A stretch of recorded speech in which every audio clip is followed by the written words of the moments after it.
And there is a branch of our Christian orthodoxy in the contemplative tradition, as I was speaking of last week, which is very open to this mystery, right? The mysticism is, I find, what's missing very much in our Lutheran tradition and in our predominantly white Anglo-Saxon or white European expression of that. So anyway, short answer, it's been well received. Even the creeds, right? As much as the Athanasian Creed very much says right in the opening, you have to believe this or you're not going to go to heaven, right? I've always preached that the creeds are not formulas and facts to be swallowed. They are mysteries to be wrestled with. Ultimately, we must be humble enough to say that we do not have the answer. The answer has us, and we move in that mystery. Does that help your question? It does, definitely, yes. And I'm so, I should say, I feel relieved that now I can think freely. And because I love all the things that you're talking about. I've experienced some of them over the years in my life. And it's a relief to find somebody like yourself who supports all of this and that it's okay to think these things. Well, Arnold, it's going to get you into hot water, but that's where the cooking happens. That's where good food comes out. Yeah, thanks so much, Arnold. One only thing I would say on that is anything short of revolution is within Lutheran parameters, or even up to revolution. Anything past revolution, I guess, is off the list.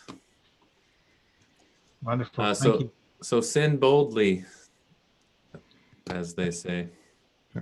So thanks so much, Arnold, and thanks everyone for coming here on this 5th week in our Lenten wilderness journey with David, who's been so gracious to make himself available for this.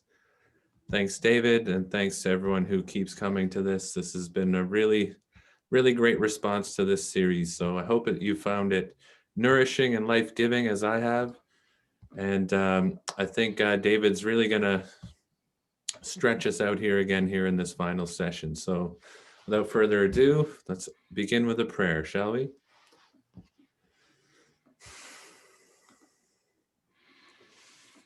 Gracious Heavenly Spirit, we want to acknowledge your presence among us. We are so grateful for this time together.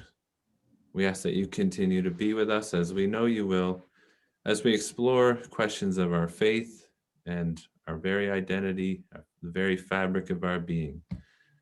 It is in your name, though words fail us, in your name that we pray.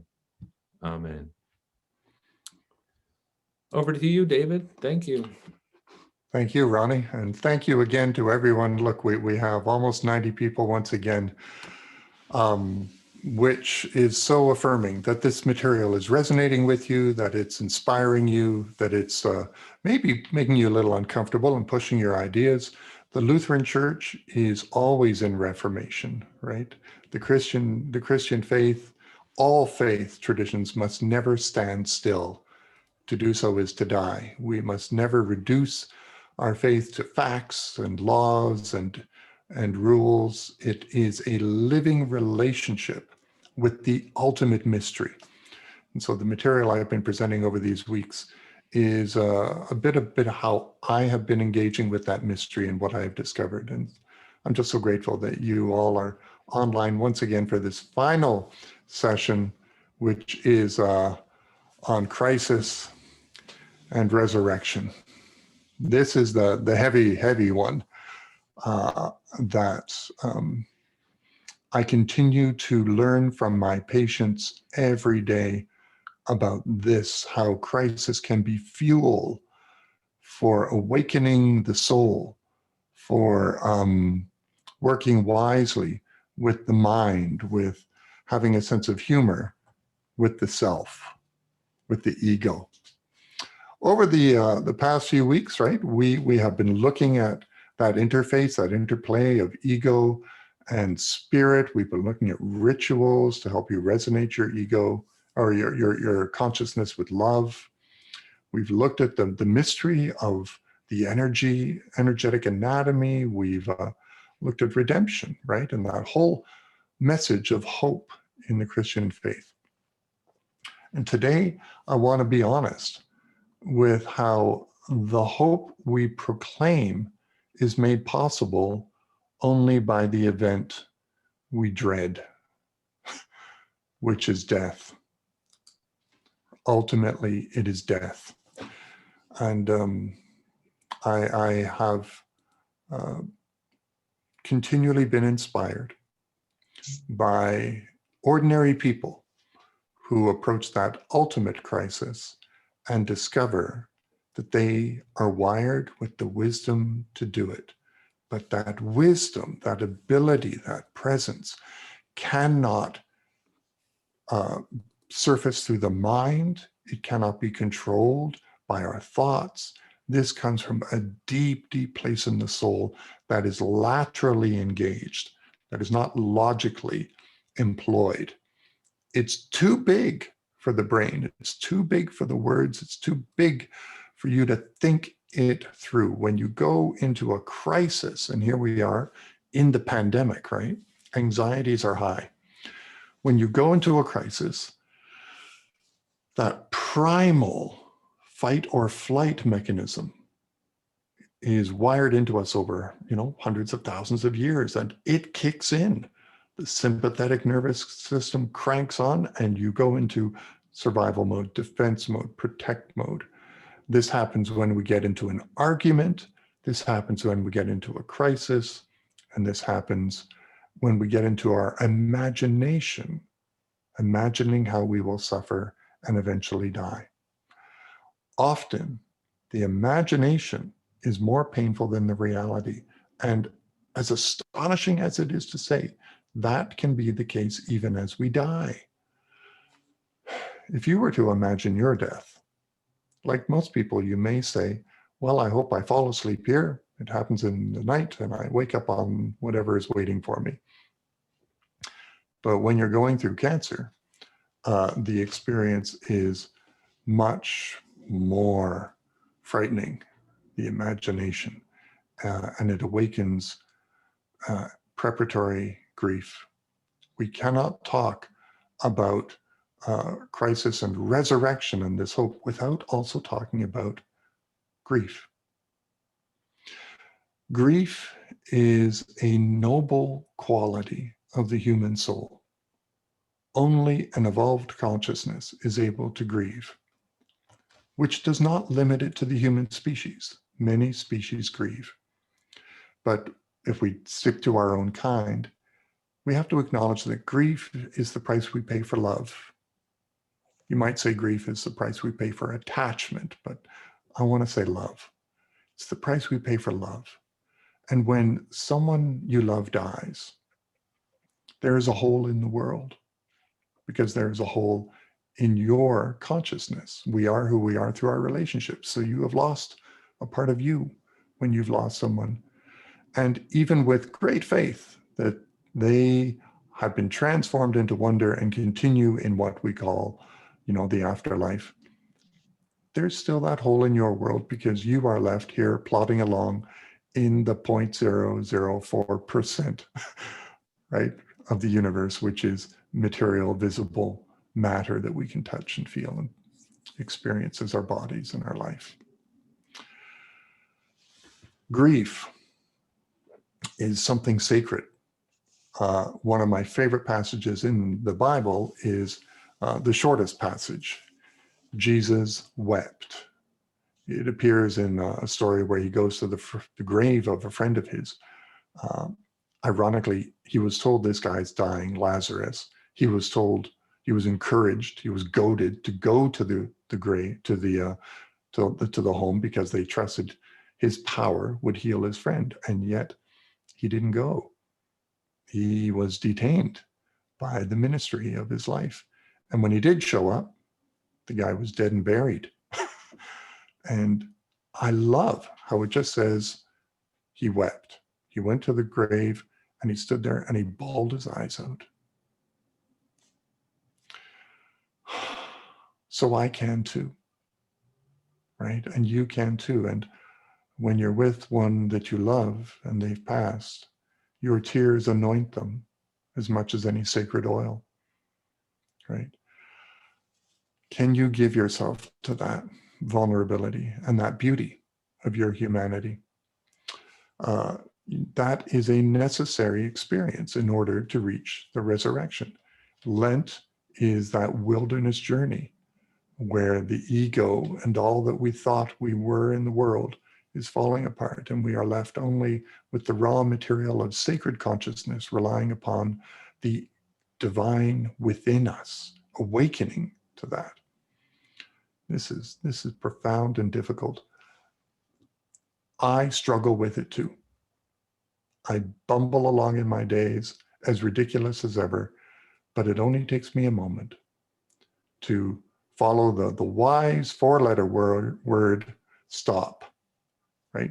S means slow down. O means observe, or T, I can't even spell. T means take a breath. O means observe my experience. So I'm going to observe my thoughts and observe my feelings. I'm going to be aware of how I am aware.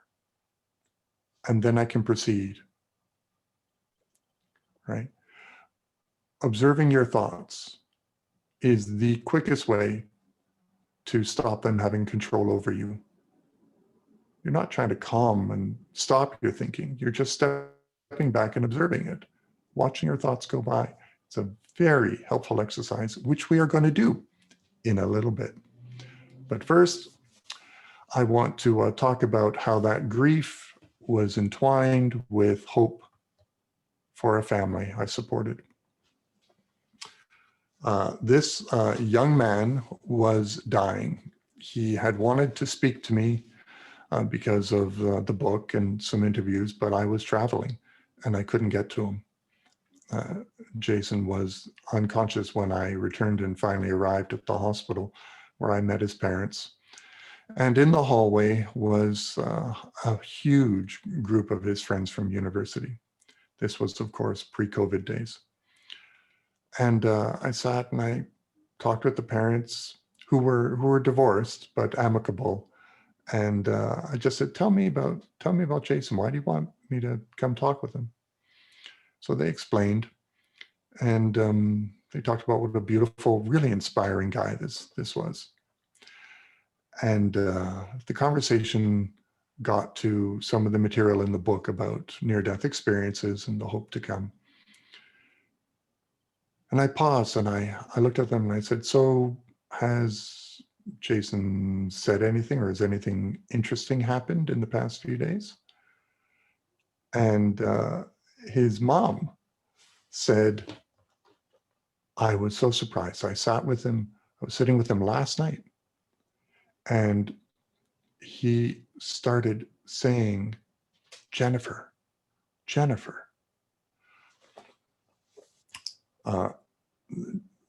Jason's dad's eyes were getting really big as she said this. Jennifer is the name of his sister who died as a newborn before he was born. This was a soul that came into their life and grazed it with this love for just a few days. And he started saying Jennifer. And then his father said, why didn't you tell me? 2 nights ago, I was sitting with him. He has not spoken for 2 weeks. He's been unconscious. 2 nights ago, I sat with him, and he started saying, Oma, Oma, his great-grandmother. They were very close. So I sat back and said, wow, sounds like he has a welcoming party. Sounds like he is on the edge of immortality or whatever is awaiting. Sounds like he's going to be just fine. And they wept with gratitude and new awareness, with hope, and the astonishing assurance that their son would be safe, even as he left this world. I then went out to talk with the friends and the family, and I asked, is anyone still arriving? And his sister, his older his younger sister said, yeah, Jason's brother, our brother, is flying in from Calgary, but mom thinks he's going to be here at 10:30. She forgot the time change. It won't be until like 2:30. Do you think he's going to hang on? Well, I asked, what kind of relationship do they have? Oh, they're like this, and they promised that they would hang on for each other and that he would be here for Jason. So I said, well, I think his spirit is resilient and wise, and they're connected, and I wouldn't be surprised if he hangs on. And indeed, he did. And they got 1 hour together, his brother pouring in the love silently by his side, and then everyone gathering around, and Jason gently passed. It is the hope we all reach for, the afterlife. But remember that it involves the bumpy road of ego deconstruction, of suffering, of a wilderness, and transformation at the end. You remember this slide from the first session, demonstrating not only how matter is the densest form of spirit, but how when we come into this world, we begin a compression and a withdrawal from formlessness into form. And this results in labeling objects in our environment, discerning we are a body and a mind, and then building the subconscious material, which becomes our homework as we leave this world, needing to forgive and integrate that material, moving into a period of being lost and being in despair. And if you've lost a loved one, you know that feeling.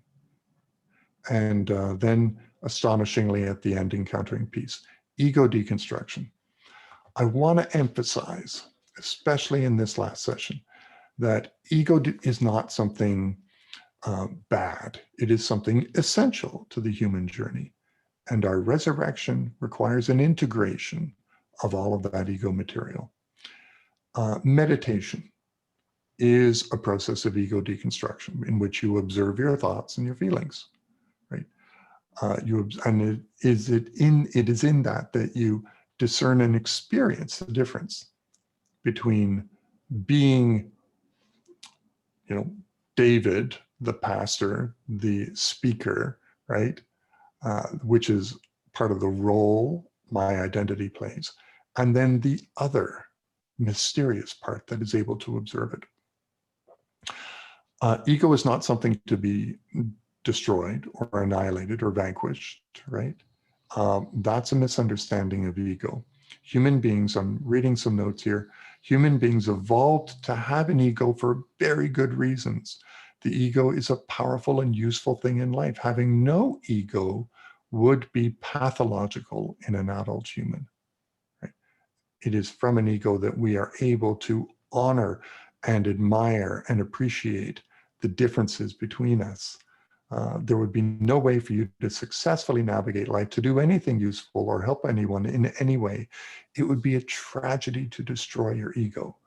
What you want is to integrate it for it to be healthy, right? So in meditation and through the path of suffering in the wilderness, the object is to instead witness your own experience.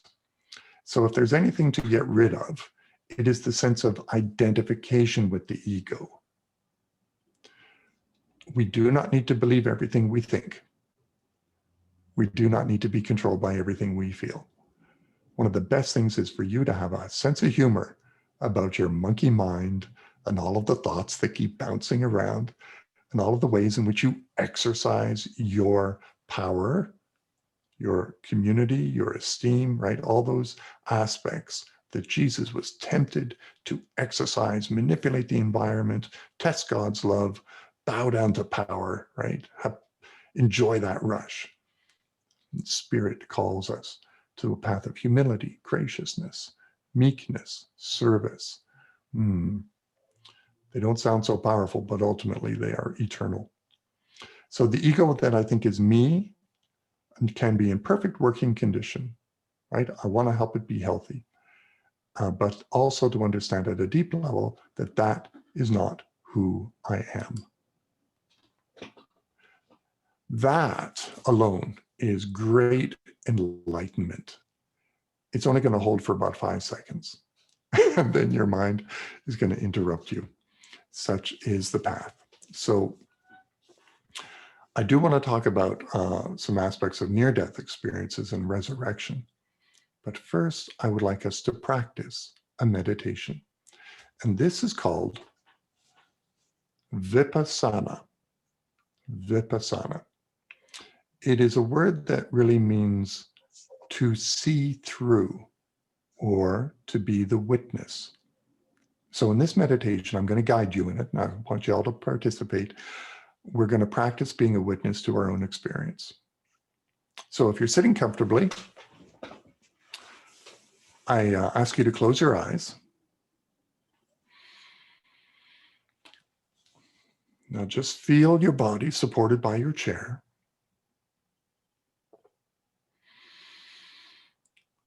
Let your breath be natural, but feel it flowing in. I like to breathe through my nose, but you can nose or mouth, it's okay. Please listen to the sounds in your local environment. That may be my voice, but also traffic, or there could be sounds in the house. Accept all of the noise. Listen to the sounds.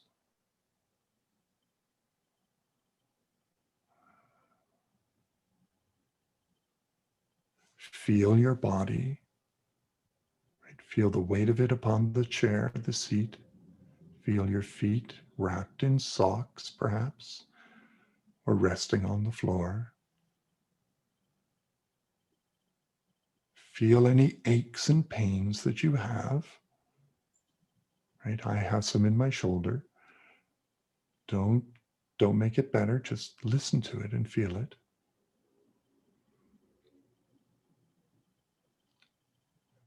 And now I'd like you to observe your thoughts.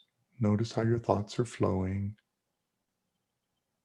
Let them do whatever they want.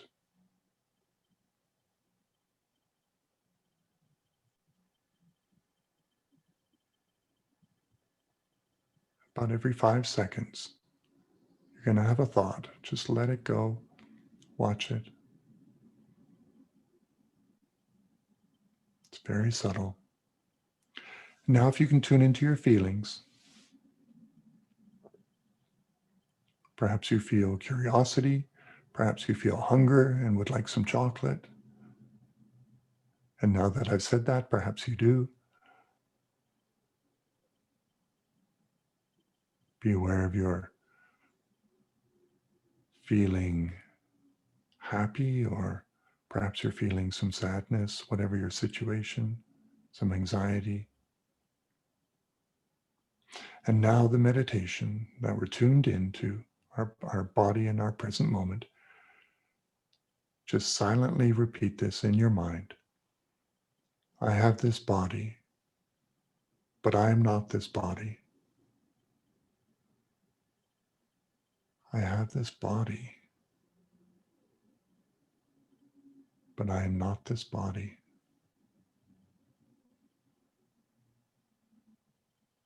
I have these thoughts, but I am not these thoughts.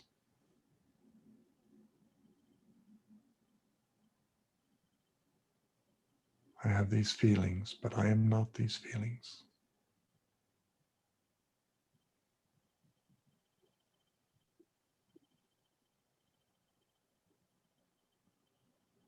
I am the witness having these thoughts, this body, these feelings, all temporary. I am the witness.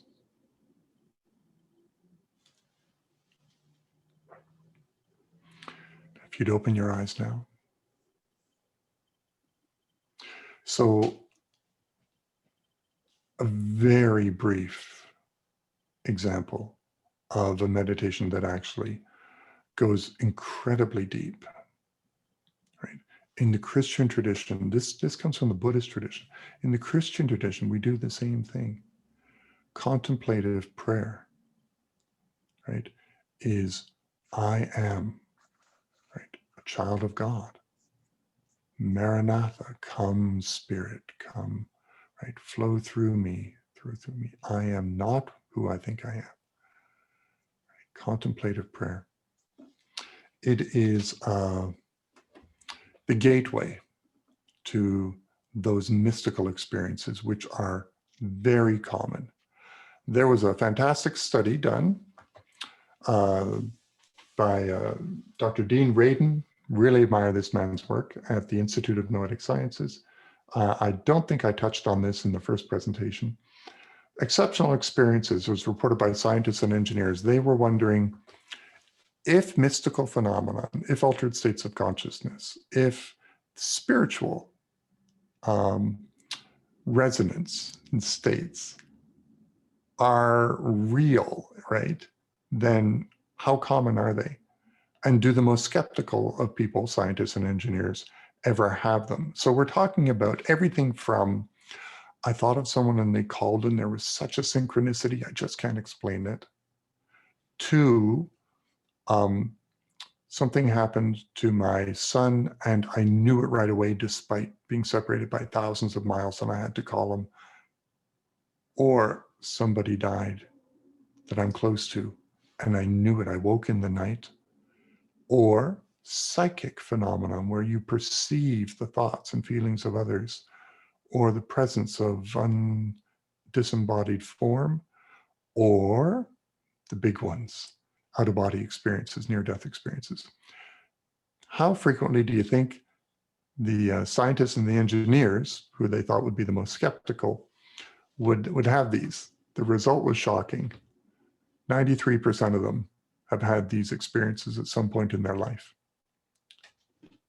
So why don't they talk about them? Well, because it can jeopardize your career and mostly because they don't know what to do with it. That figure rises to 95% for the general public. If mystical phenomenon, if being touched by the sacred presence, by the mystery of spirit, by the presence of God, by whatever, if it's that common, why aren't we talking about it more in church? Well, for the same reason people don't talk about their near-death experiences. You worry that you're going to sound crazy, or in our rather conservative, traditional, more vanilla Lutheran expression, you worry that you'll be perceived as charismatic, right? Nothing wrong with charismatic. That's about charisma, being part of, having that spirit flow through you. It's incredibly common. And just like that story of Jason, right? It tends to be accelerated and intensified as we approach the end of life. And that's where near-death experiences come in. This is where the hope of the resurrection is really gets traction. It's quite amazing. Let me go over some of the details of what I'm talking about with a near-death experience. These are the elements of it. There are about 11. It's beyond description.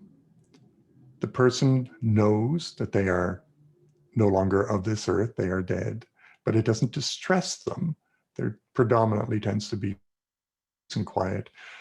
You have an out-of-body experience and travel through a dark tunnel. These are more common in the West than in the Eastern cultures. You do meet spiritual beings. This is fairly universal. Or a spiritual presence. You encounter a being of light, so we might call that God, but you never see God. You may feel what we call God, or it's light everywhere, but it's not like the other entities. There sometimes is a panoramic life review. Sometimes in advanced cases, you see structures and communities and, even cities. Well, it goes more than that. There's often music, which is described as the vibration of reality, the resonance that from which things manifest. You reach a border or something, as I did with that tree. I wanted to get up to that tree, but I wasn't allowed. And then you come back into your body, and that's miserable. And you're trying to tell people, but you're not sure if you can. Because you're trying to integrate the existential dissonance. You've expanded consciousness and then compressed again. fairly universal is the elimination of the fear of death, and the wonderful cases where there's corroboration of the events witnessed by others. So pretty universal experience. It's not limited to one faith tradition. If consciousness indeed is an emanation, a spiritual phenomenon from the reality from which we are sustained, then mystical phenomenon and even these phenomena must be universal. Nobody's got a copyright on it. They are occurring with increased frequency, though, because of advances in medicine. So I want to talk a little bit about the hope of this resurrection madness and amazing alternate reality. But I do want to keep my feet on the ground. So I'm going to focus very much on what the research shows, more than I'm going to focus on what any particular religion proclaims. There was a question earlier about distressing or scary near-death experiences. Here is the breakdown as far as the research shows. The initial ones involve 1 to 3 elements of that list that I showed you. Children tend to have this more frequently than adults. So children who have a life-threatening situation, more likely they will have these mystical experiences. But about 20% of adults who have a brush with death will have some aspect of it. Adults tend to remember the pleasant and heavenly ones. Children tend to, the younger they are, they tend to speak in story form of these, or talk more of it in ways that we might interpret as imagination, right? But they don't go into the details as much as adults can. Transcendent ones occur more often in adult cases. This is where you go to a very advanced near-death experience and perceive quite amazing alternate realities. St. Paul seemed to have done this in the first letter of Corinthians, where he says, I know a guy taken up to the 3rd level of heaven and saw wonders, glories ascribed to the planets and the stars. And that's an advanced one. Distressing or negative ones are very rare. It could be as high as 15% in adults, but the evidence is quite low. The data is quite low. And it involves not so much a hellish experience, though they do occur. The vast majority of the few cases that we know about involve a self-confrontational experience. So it's the ultimate spiritual psychotherapy. And there are individual ones, that's the dominant. Shared ones, where you may be at the bedside of someone who's dying and you are caught up in their experience and have some of the perception of the initial transcendent consciousness. And then there are group ones, where a group of people die, perhaps in a bus accident or something, and several have a near-death experience and they corroborate and they correlate with each other. Fascinating. So how often does this happen? Again, quite common. When you're brushed up against death, remember about 20% of adults. So with cardiac patients, if a cardiac episode, about 20% will have a vision. And other studies generally put it down at around 10%. Bruce Grayson is one of the leading researchers in this field. And he has lots of videos online. I'll be giving you some links to that. I'm just going to check the chat session because I must keep aware when people have questions. We're already over time, but I'm going to keep on going. It is not unique to the Christian faith, right? It's fairly universal. Dr. Gregory Shushan did a lot of research on this, and it's found there's no correlation that we can make between the kind of person, the character of their personality, and if they have a near-death experience. You can't say only good people have it and bad people all have negative ones. It's not the case. It's far more complicated. So Dr. Shushan has done some great research showing that this has been going on since the dawn of humanity. Different civilizations express it in different forms. As you move from its general components, it's universal. It doesn't matter what period we're talking about. So, for example, if you're looking at an account from ancient Egypt, that will be explained or written down according to their mythology. It can only be explained according to your cultural and cognitive framework, right? Your language. So it will become universal as we look at them across ages and geographies and time periods, but then it becomes unique and more specific as you get down to the individual, which only makes sense. I likely will see my grandparents, right, or my father who died in September. I will not see your ancestors, so it'll be specific to the individual. But then as you move out to the general structure, it's universal. Person knows they're dead, they go to another realm, they encounter other beings, they receive information, and then they come back. Sounds amazing? Still too good to believe? Yeah, I know what you may be thinking. And our rational mind wants to explain it away. Hypoxia is one of the arguments against it, and it's the only one I'm going to touch on now because of time. So hypoxia is when you have low oxygen. Pilots know this intimately as part of their training. As this young woman unfortunately experienced, they are put into a plane and they're sent rapidly up and rapidly down. They spin in a centrifuge, all to lose oxygen and learn how to deal with blackout. Hypoxia is the most common explanation that skeptics have of near-death experiences. And while you can have an out-of-body experience with low oxygen, the perception of the body is distorted. Concentration of nerves make the hands appear and feel larger, the head larger, the tongue and the lips larger. But during a near-death experience, you have the out-of-body vision and everything is as it should be. Everything is in correct proportions.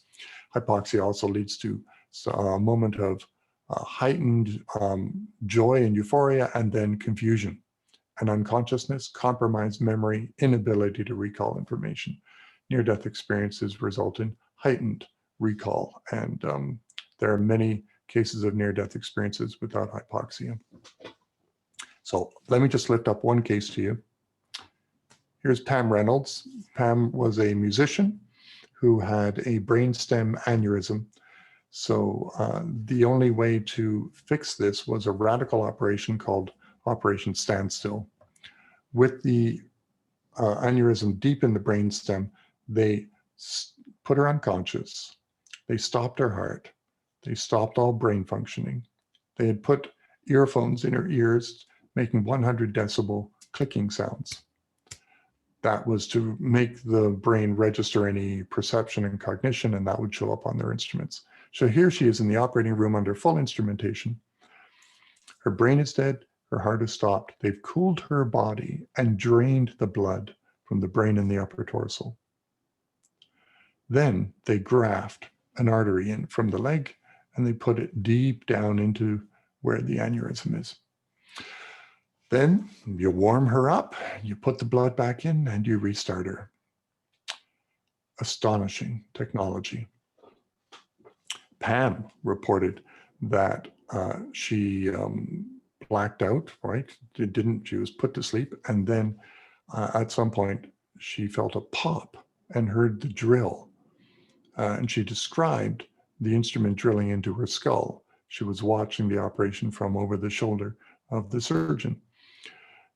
That description was incredibly accurate. She said it looked like a Dremel tool or an electric toothbrush. Perplexing though, because all the surgical instruments are in sterile bags under sterile cloths and the patient never sees them. She recounted the conversation the doctor had with the nurse, the trouble they had getting the artery and they had to move to a different leg.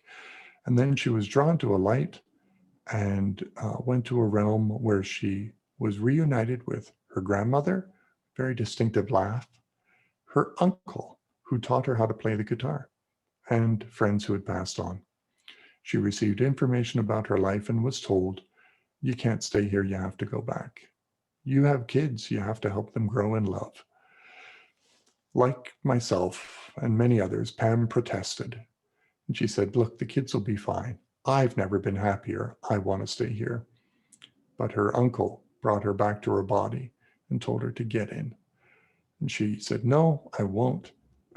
And as you watch the video, which I'll send the link to you, she says her uncle gave her a shove because she had to get back in her body. And it took her a long time to forgive her uncle for that.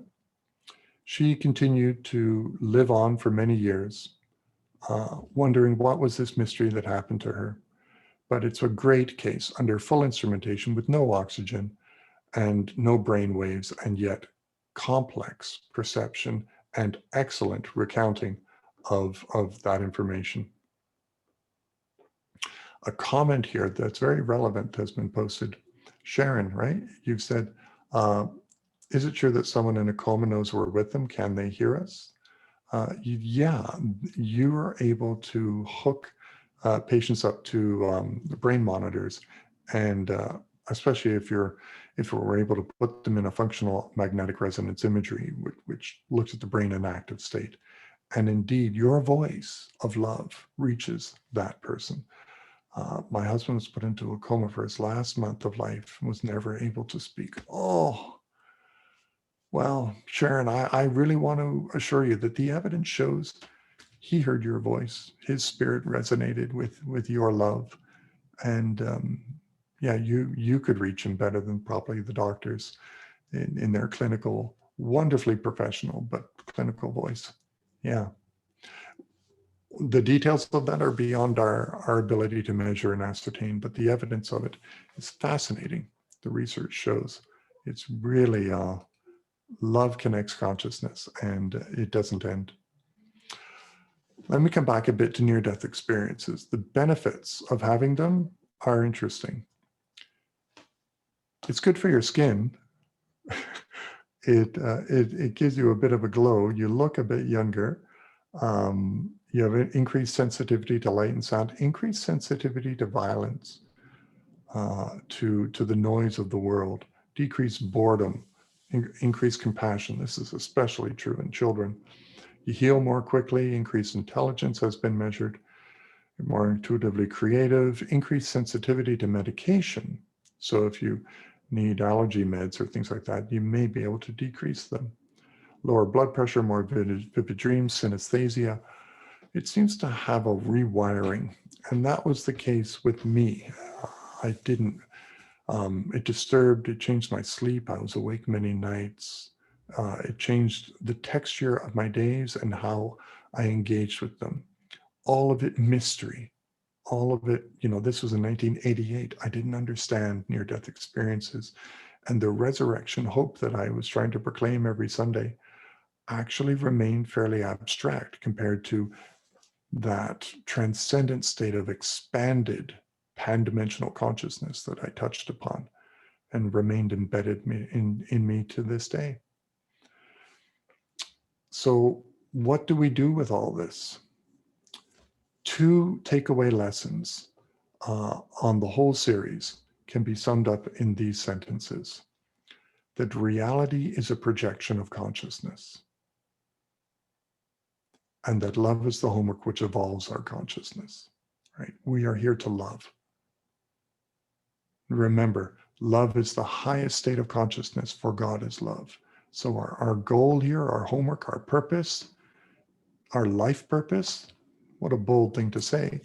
Our life purpose is to help each other awaken and resonate with love.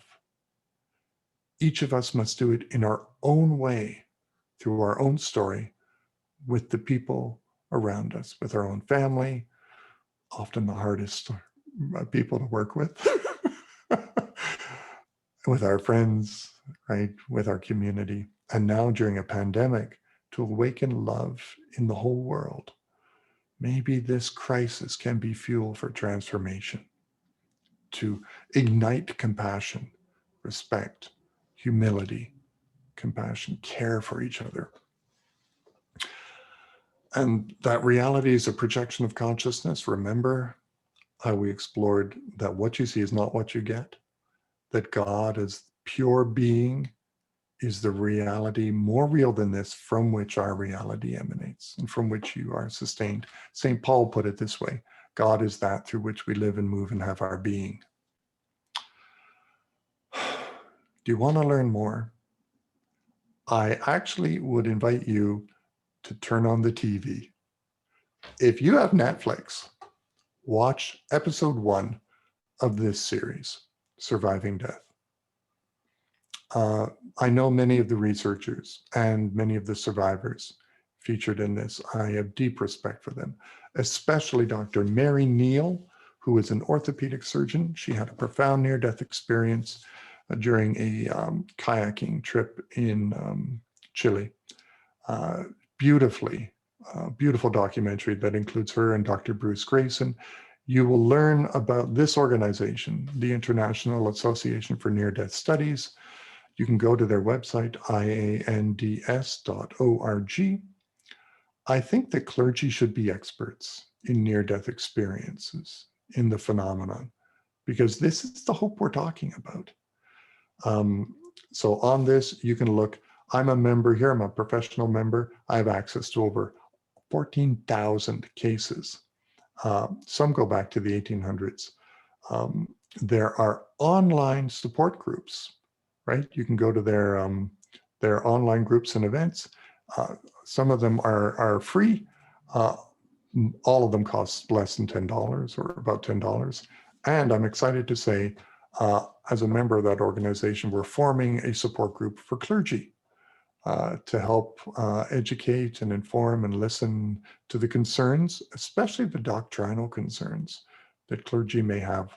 Because when you get into this territory, you get into some pretty strange stuff.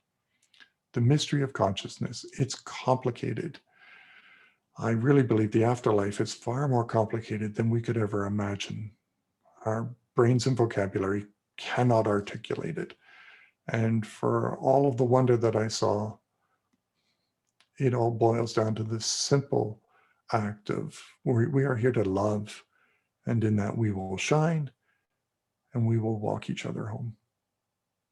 So thank you for walking with me over 5 weeks, exploring some pretty esoteric stuff, new lens through which to explore spirituality and the mystery of who and what you are. Keep asking questions, keep digging, have conversations, have a look at some of the resources. I promised I would send a couple of videos. So I'm just going to end it there and open it up. Well, I want to have a closing prayer. I want to say one myself, Ronnie, and then let's have a chat for a few minutes. Okay.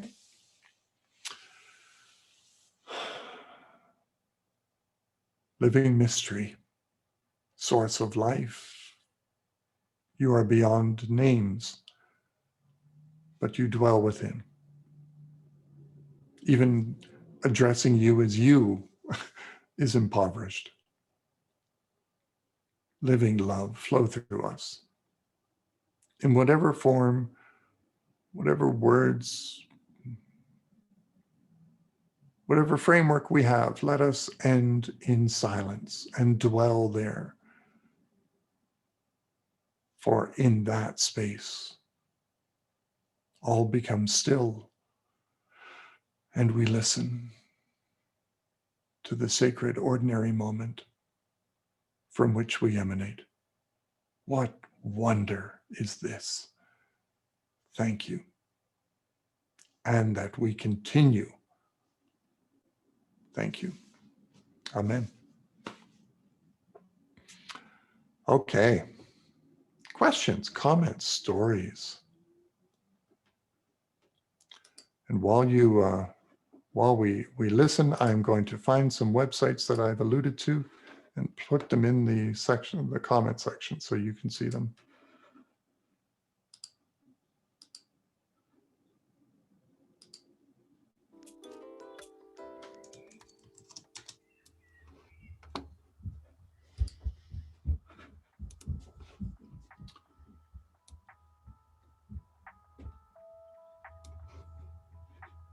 So I can't hear anyone. I hope no one's, am I missing it?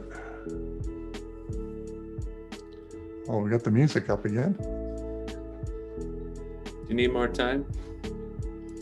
Are you ready? No, I thought you were typing okay. links. Oh no, I'm looking for links, but please, anyone just send the questions and comments. That's all right.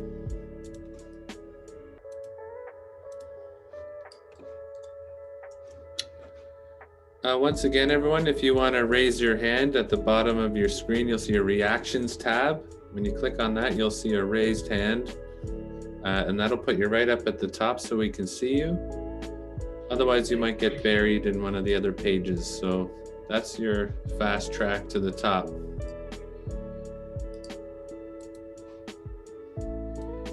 Who's it gonna be? The first question lottery. Oh, Gloria, nice. If you could unmute yourself, please, that would be great. Thank you. David, you're wonderful. Back in the day, it was about 40 years ago, I shared this with Ronnie before. I was at a seminar and they had us doing we had to color with crayons, and we talked about, or they talked about dream interpretation and everything. And they wrote one thing on the board that I've kept in my wallet for over 40 years. And it said, we're not humans having a spiritual experience. We're spirituals having a human experience. And that touched my heart. Yeah. What touches my heart too is how ridiculous I am having this human experience. Right? And again, when you know beyond that, it does seem kind of ridiculous the way it goes. Yeah. Yeah, I figure they must have a very good sense of humor. They've got to be patient with us and to deal with our spiritual insanity, which tends to dominate most of our adult life. Yeah. Thank you. Thank you for your feedback. Thank you. Thank you, Gloria. Who's next? Who's it going to be? Oh, we got Barb. Go ahead, Barb. Hello. Hi, Barb. I just a couple of an experience. Hi, David. My father passed away recently, and in his last couple of weeks, when I would check on him in the night, he lived with us. When I check on him in the night, I know the one time I saw him reaching up for someone, and then in the last week, as he was calling, like he would call for me for some help or whatever, instead of calling me, he was calling Mama. And so I, in my back of my mind, I was wondering if he was reaching out and calling for his mother. He was 96, and then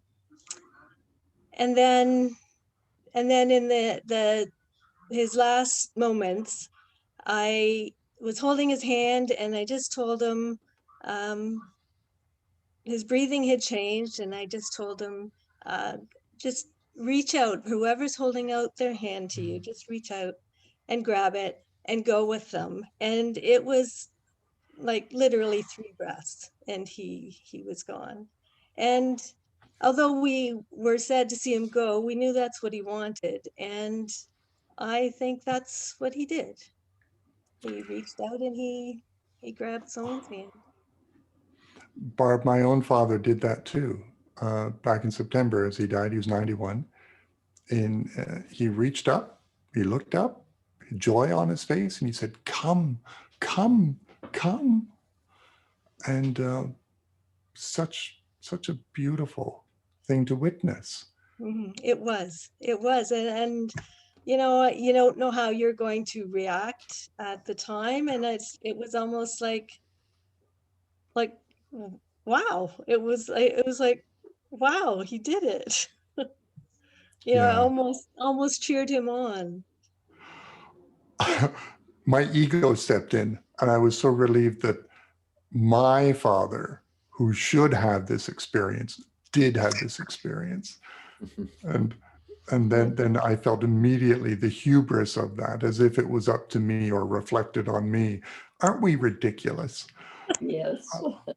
And I was just filled with joy for him. And now it's changed the nature of my grief, right? I still miss him. I still wish I could hear his voice, and I have his videos of him and things. But I can't help but wonder, what adventures is he on? Wow. I was told by a friend of mine who tends to have the ability to go to other realms, that he was met with 3 of his family members. So as you explore near-death experiences, you're going to encounter that phenomenon, nearing death awareness, which is what our fathers experienced, but also individuals who seem to feel they can connect or sense these spirits and get information about it. That's where it's okay to be uncomfortable, but please stay curious, because we're talking about the mystery of consciousness. We're talking about abilities which may have made the church uncomfortable over the centuries, right? Especially the church leaders. And yet spiritual gifts, discernment, prophecy, right? All of those are what? Psychic phenomenon by another name, stamped with the mark of approval by the Orthodox Church, right? I think it gets more complicated than that. And again, the mystical phenomenon are practically universal. So let's be curious, let's be open, let's be discerning, but let's explore. We have several hands up. Hey, Harry. I think Lori was next, actually, then Harry, then Deanna. Okay, you got it. Are you there, Pastor Lori Pulaski? Yep. I am. Sorry, I typed it on the side. I just said wanted to say thank you. I have had, for some reason, I tend to attract folks who have had experiences, and I don't understand it, but I just soak it all in. And I wanted to thank you for giving, putting us in connection with this, with all of these resources, because having those facts when you said, and we have the facts to back it up. So yeah, thank you. And sign me up for the clergy workshop. Well, I'm gonna share something with you. Share. So you can see this website. This is the IANDS website. If you go here, iands.org, if you go to resources, and then over here, NDE brochures, that's under educational resources. Click on that and you're going to get a good list of different situations and good readable brochures about the phenomenon and the characteristics. Very nice. Awesome. Thank you. So it's right there, educational resources, NDE brochures, and this is where it goes. And you can download the brochures here. You can see a description, after effects, key facts, right? This is good stuff. Okay. Thanks for that, Lori. Harry, you're up next. David, wonderful Harry. stuff. I'd just like to relate something that happened to me 12 years ago that really changed my life. My 20-year-old son was traveling in India. He was quite a spiritual young man, and he was at an ashram for a holy man in the southern part of India near Bangalore. He used to go to the ashram to meditate during the day, and he had rented a room on the second floor in the village. And came home one day from meditating and washed they have tunics that go from the knee to the neck in India. So he washed his and flipped it over the balcony, and it blew up against a high tension wire, and he was electrocuted. He lived for a couple of weeks. My wife and I went over right away. And he seemed to be starting to get better. So he was badly burned, about 85% of his body. And they had to take his right arm off at the shoulder right away. And they waited until we got there to get our permission to take his left arm off because it was so badly burned. But he was on a breathing tube, and he was on dialysis because his kidneys couldn't process all the burned material.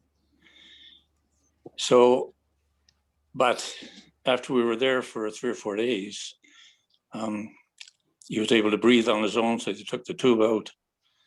They took the dialysis machine away, so his kidneys were working on their own. But the long and the short of it was that we started to make arrangements for him to come home. But the hospital had given my wife and I a room on the 3rd floor of the hospital, and he was on the ICU on the 1st floor. And on a Friday night, I remember the medevac people had arrived with a plane to take him home. But we refused to let him go because he was so badly burned. But on a Friday night, we all went to bed. But 4 o'clock in the morning, I woke up and Lyle was in my room, in a bed, with his feet towards my feet, propped up, looking at me. And he didn't say anything, but this man's voice said, he wants to give you his life. And as soon as he said that, there was this warm electric energy came out of his shoulders and into my feet. And the energy just bubbled up from my toes, up my legs, through my body to the top of my head. It was such a warm, wonderful feeling. I felt it, and I still feel it to this day. Went to sleep, woke up in the morning, and the routine was that the doctors came in early, did the rounds, and about 11 o'clock, they called the families in one by one and gave them an update. So 9 o'clock or so in the morning, we went across the street to the cafe, had some breakfast, went to an internet cafe, updated people on his condition. But I got a phone call saying, you better come back to the hospital. So I went back to the hospital, and Lyle had passed away at some point during the night. But that was a feeling that I had, that it was like he was passing over to me his life force. And that has stuck with me for the past 12 years. Beautiful. Beautiful.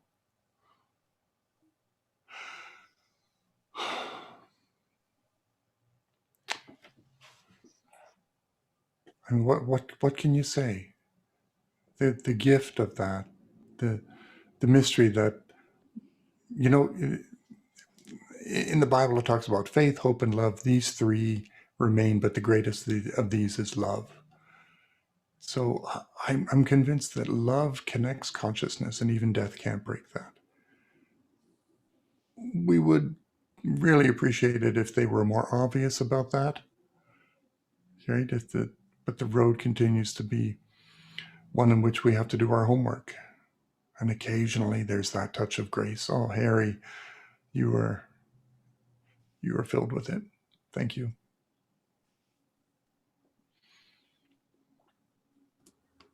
Thanks so much, Harry. Very touching story. We've got Deanna next. Yes. I know tonight's talk focused on the mystical phenomenon, but more in terms of near-death experience. But I'd like to share another mystical phenomenon that I experienced. And then I have a question for David that might help me maybe to how do I deal with this as I continue on my road. My mom died in August, and I know I was so distressed of the funeral, seeing her body going down into the ground. The next day, it was warm. My husband knew that I was depressed, and I suffered from terrible arthritis in my spine. So he put a low lounger on the deck, a low down that I could lie down on. He said, "Come on outside," and I was outside there. He was sitting nearby in a high back long chair. Now, my husband is a realist, a pragmatist, so I'll preface my story with that. We were there outside. It was a still day. There were no birds or anything in sight. And all of a sudden, I heard a sound like a mowing sound, a noise, humming, mowing. And I said, oh, maybe one of the neighbors mowing their lawn. But then as we looked up, there out of the sky, there was a bird. And it was coming, as it came towards us, the hum became louder and louder. And I realized it was a hummingbird. The bird came, made a beeline over my husband's head and lowered itself down to where I was, just about a foot away from me. I turned and I looked at it, and that bird began to flap its wing up and down. It was so near, I saw all the markings on the body. And up and down it flapped its wing, doing its dance. Then it started to spin around in a circle. At that point, my husband said, "What in the world is this?" And right then I said, "Hilton, that's Mom's spirit. She's coming to tell me she's free. Look at the dance she's performing." But the thing about it, that my mother was always one who hummed all in the house. My granddaughter was playing a game with her at about 4 years of age on the carpet, and a great grand was humming, and Rachel all of a sudden threw the dice down and said, "Gigi," for great grand, "your humming is destroying my concentration." And since then, Mom was always humming in the house. So it was a phenomenon that I saw there. And then when the bird did 5 circles, if you go near to a bird would fly away. This bird came with a mission that my husband, who would have been a doubting Thomas, afterwards said, "Something happens here that I don't really understand." But I knew, and I made the connection. But the question I have for you is, you did say that when we have these mystical phenomenon, there's some things we should share so the message goes on. I find, though, that I'm left with a reticence, lest with whom do I do tell some of the friends that I'm spiritually close to, and I even shared it with my pastor. But I find I don't want to talk to it because I think people would think, well, like, am I bragging? Have I gotten into the spiritual realm that they don't have? And so this makes me hesitant to share this. Deanna, I share your hesitation. That's why I didn't talk about my near-death experience for almost 10 years. It's the main reason people hold back from it. And St. Paul did the same thing. It's pretty evident that he had a near-death experience. And as he writes to the church in Corinth, you hear him negotiating with it. He's saying, do I go all out and share this? Or do I hold it back? But I've got to do it, right? I've got to do it. He was addressing people, and he was worried that they would think that he was being arrogant, because he had persecuted the Christians. So he thought they would point to him and say, "Who the heck are you to talk about Jesus and talk about mystical experience?" Most people don't share because they worry others will think they're crazy or that they're arrogant, right? And so close to God. but you just shared it with about 80 people right now. Yeah, go ahead. I also want to echo your story because in the hours after my father died, my family were all sitting in the living room, and a massive dragonfly flew into the room and did a close circuit around the room in front of everyone, and then ascended and left. It was uncanny. That's it. That was what I thought. This is uncanny. Yeah. But what it has left me with was the feeling, it removed the fear of death now from seeing my mom going into the grave, because I know she's not there. And I know that at death, then that's the spirit has gone on. Her spirit is continuing on its journey. One of the wisest things you can do if you have the opportunity, and again, this is what my family did, is to stay with the body for the hours that pass in which you witness the body's transformation and reduction, and you know he's not in there, right? That this is a vessel. It's quite astonishing. And I'm with you, it eliminates the fear of death. Dying, on the other hand, is an issue. Don't want a bumpy road, but the transformation, into wonder. Well, thank you very much. Thank you. Thank you. Someone just mentioned they were not able to be with their dad at the hospital. They described that a person was there and read the Bible to them. Question is, can others see the passing of another? I'm not sure what that question means. Can others see the passing of another? If you could direct message me again and explain a bit more of that. Any other questions? Ronnie, do you want to? Well, Deanna mentioned something about she's not in the grave. Very fitting for this Holy Week that's upon us, as we're about to find out. He is not in the tomb. You know, as a Christian, as a pastor, as a spiritual being, and all of these things, this is why I like your message so much, because for me, it enlivens so many scripture stories. It brings new depth to the stories we've all heard so many times. You know, we've got a completely new understanding of what resurrection means now by having this conversation, and and many other themes that way. So for my own selfish reasons, that's why I wanted to continue to explore these things and invite as many people into the conversation as we can, because I think that rather than a threat to our faith, I really think that this enriches us greatly. Yeah. It doesn't, however, make us, you know, super enlightened. I am struck within myself, and this is confirmed by everyone I've talked with, and I've spoken with hundreds of people who've had a near-death experience. Because of my work at the hospital, I hear a story every month. And because of my involvement in the Research Association, I see hundreds every year. We are as ridiculous and foolish human beings as ever. It doesn't fix anything. In fact, it kind of messes you up and leaves you longing and homesick and trying to figure out what is going on. Have a look at that first episode of the Netflix show, Surviving Death. Yeah. Indeed. It is. Do you got one more in you? Looks like Jeffrey 20 after 9. Can we have one in. more question? My neck is giving out. Yep. Last one to you, Jeffrey. Hello, David.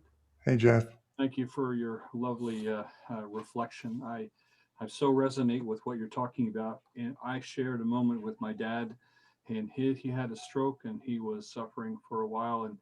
And while he and I were sitting together, his eyes grew wide and he reached up, and because he couldn't speak, he only reached up with one hand. And then the experience seemed to fade away. And then he tried to pull his things out of his body, the lines and all of that stuff. And my ego probably stepped in at that point, and I slapped his wrist. I said, "No, You have to wait until we're all here before you do that, because it was important for us as a family to see him off because of his history with us and all of that stuff. And so I think he didn't have the strength to pull them out anyway. But anyway, a little later, his passing was a peaceful one. And I had someone, because like Lori, I seem to be the go-to pastor for people that have these, my grandmother sitting on the end of my bed stuff, and I'm referred to by other pastors to say, go see him, go see him.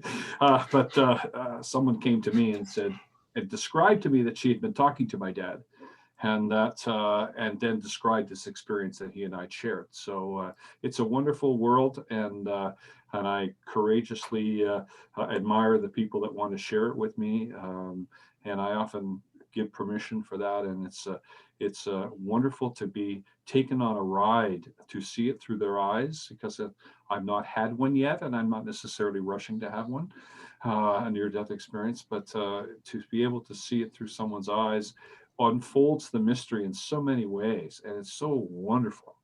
So I thank you for touching me. Yeah, thank you. We're all going to find out one day. So let's focus on the love, and we'll be doing the wisest thing we could ever do. Let love be your spiritual practice. That'll be the best way. Thank you, everyone, for joining us. Thank you, Ronnie, for hosting this, and thumbs up. Thank you. Yeah, well, again, thanks to everyone for making this a happening, a veritable love in, I guess, or a consciousness in or something. Let's do it again, everyone. This was great.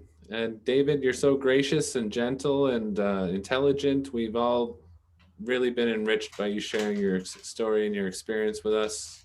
What a treat. What a blessing. So thank you so much. Thank you. All right. Good night, everyone. Good night. Hi, thanks, David. You're welcome. Thanks so much.